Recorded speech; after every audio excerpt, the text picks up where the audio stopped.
Hi everyone. I had a contact last night with Torhan Heredion, my contact in the Galactic Federation of World.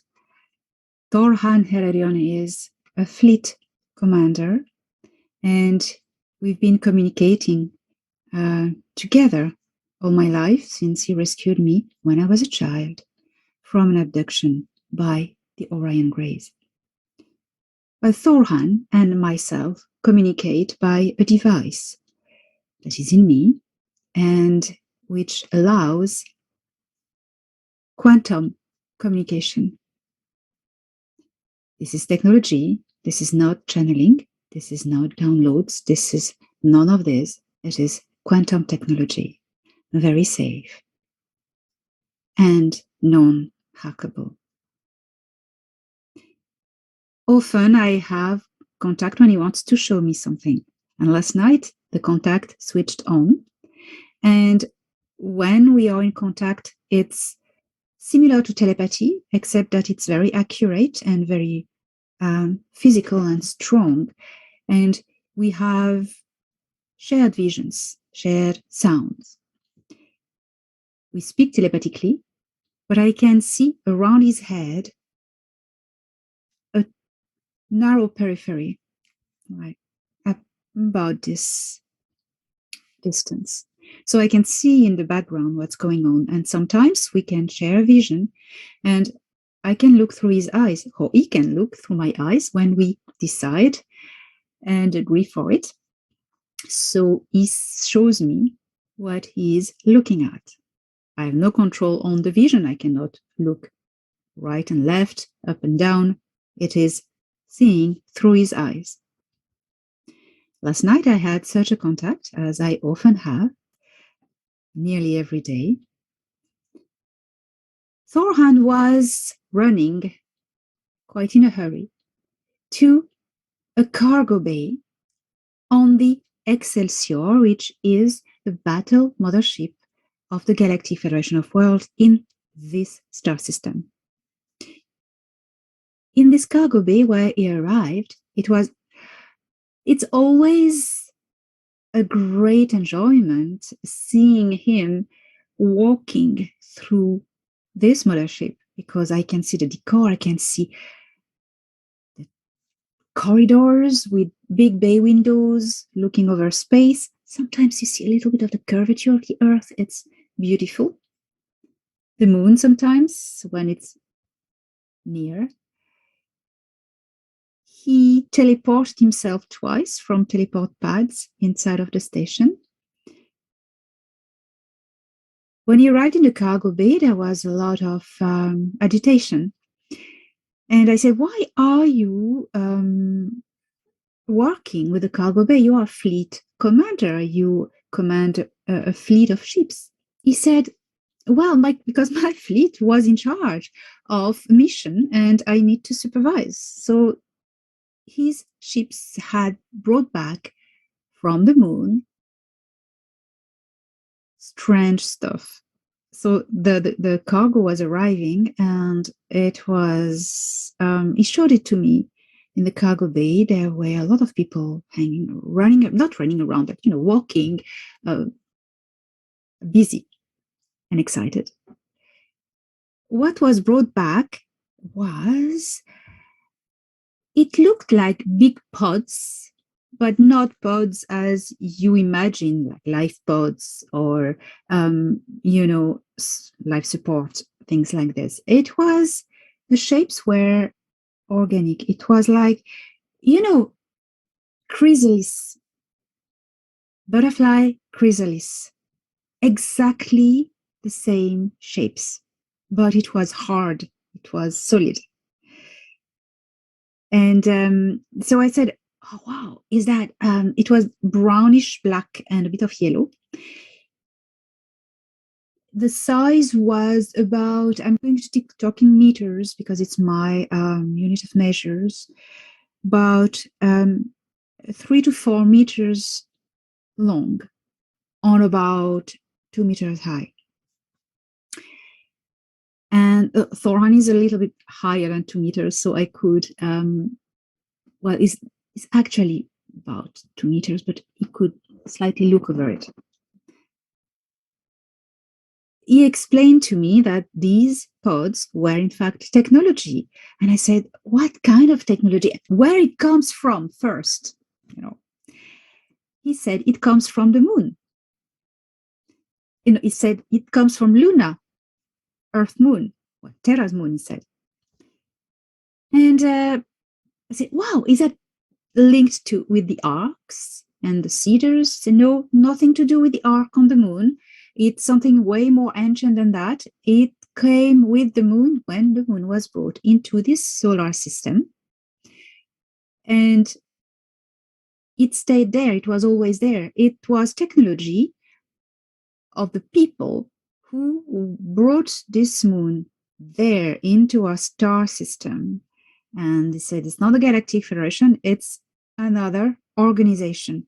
So I thought straight away, because, you know, I thought about, hey, wait a minute, Alex Collier, 20 years ago, told us about this, that the moon was brought by the Andromedans into our star system. And I asked him, oh, was it a Zene? Or Zenate? It depends on the grammar read, where the word in the sentence is used. Sometimes you say Zenate, sometimes you say Zene. I'm not able to explain. So I said, is that the Zene? And he smiled. He went, okay, you can't tell, but you told me. Thank you. By the way, I already sent a message to Alex Collier and he was delighted. Well, this technology came with the people who brought the moon into our star system. What was that technology? He said, well, this was, and why now, you know? So it is, these are not living beings, but these are chests, like boxes. And inside there are tools, technology, devices. But the chrysalis thing, it's like a protective time capsule, or I don't know, it's protecting them, as I understood, from anything. It keeps this technology on life support. It is an organic technology, something that we haven't yet understood on Earth. Some ET races have technology that is organic. It is not biologic, but it's like the ships of the Intergalactic Confederation. When I first went in one last October 2021, what shocked me was the organic aspect of it, aspect and feel. You know, very ancient technology. So these pods have nothing to do with the Cedars and the Intergalactic Confederation. But I would be curious, Alex, if Morene could explain about what this technology is about. What is it, this organic technology? So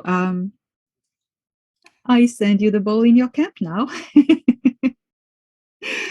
Dear Alex. Well, that was it. And a lady came. She was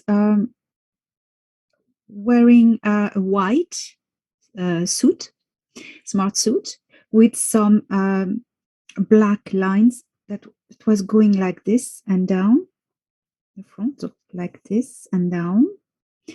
And she had brown hair, brown straight hair, cut like this with a little bang like this. And she had clear eyes, and she was in charge of the transfer. And her name was Tara, and she was coming from the moon. She works on the moon. She's a Tal from Ashara, Thorhan told me, and she's well in charge. So she interrupted Thorhan's communication with me. Well, he stayed in contact, but I could then follow their conversation. They were talking about the transfer of these pods and that the scientists were coming. Well, Thorhan told her that she needed to hang around a little bit more because the scientists were on their way. And so that was it. I said to Thorhan, so scientists are on their way from where? He said, from the science vessel of the Federation. I said, so why did you send these pods directly to the science vessel. He said, because they need to be protected. From who? He said, that's the procedure. There's no more enemies in the star system, but the procedure says that it needs to be guarded by our military and that the things are done that way. It's so important. And I said, why now? He said, because until now, the moon was in the hands of the Nebu and they could never crack this thing. It was buried very, very, very, very deep down below the surface of the moon, inside of the moon, in fact, it was. Everybody knew it was there, but as long as the Nebu held the moon, there was no way to retrieve this technology. Now, the Nebu were kicked in February 2021, and then the war concluded and was fixed in the star system. And well, then there's been all this rush of taking back the Lunar Operative Command, taking back all the evacuated bases on the moon in the hands of the Earth Alliance and the Federation. And all these medbed technologies are being mass produced on the moon and people trained. And you know all about this. Well, now things have calmed down and the Federation can allow a program dedicated to retrieving this technology from the moon. And it probably will be given back to the ZNA. I suppose it's the right thing to do. Before we disconnected, the scientist arrived. So that's why Thorhan and I disconnected, because he was going to be busy. I saw scientists and what they were coming from the science vessel of the Federation. And what was interesting is there was one guy, I said, he's not Pleiadian, he's not what who made, I never seen this race before. Who is this man with the scientist? He said, he's one of the Intergalactic Confederation members, scientists. They came as well to have a look. That's the last person I saw, and that before we cut contact, I was focusing my attention on detailing how this guy looked like. So,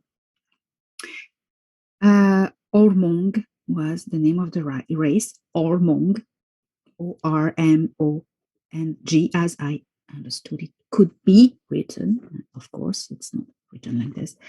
Ormong. He was humanoid.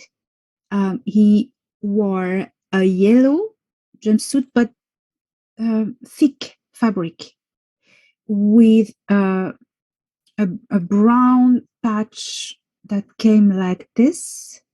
There was a round insignia in here with something inside like this in it, like a round with another half circle in it, gold pin. There was another shoulder patch here, brown, and there was a clear brown belt. So he had a density belt, so he was from a higher density, tuning to this one. Well, his face was weird. He has blonde hair, but like creamy blonde, but very short, like very short hair, like spikes, very short. And he had a face, well, like this, very like pronounced in the front, like this. Thin nose, like a bit hooked, and very, very stretched eyes that were going on the side. You know, instead of being round, his head was a little bit flatter like this. We would be like this, but he was like this. I'll draw everything in my next book, don't worry. Clear green eyes. And here's like, how to describe it. He was smaller than Thorhan. And that's what I could see of this guy. Ormond, name of his people. Now, that's all that Thorhan could tell me. I hope I will know more about this ancient technology. That's quite exciting. And I leave you with this.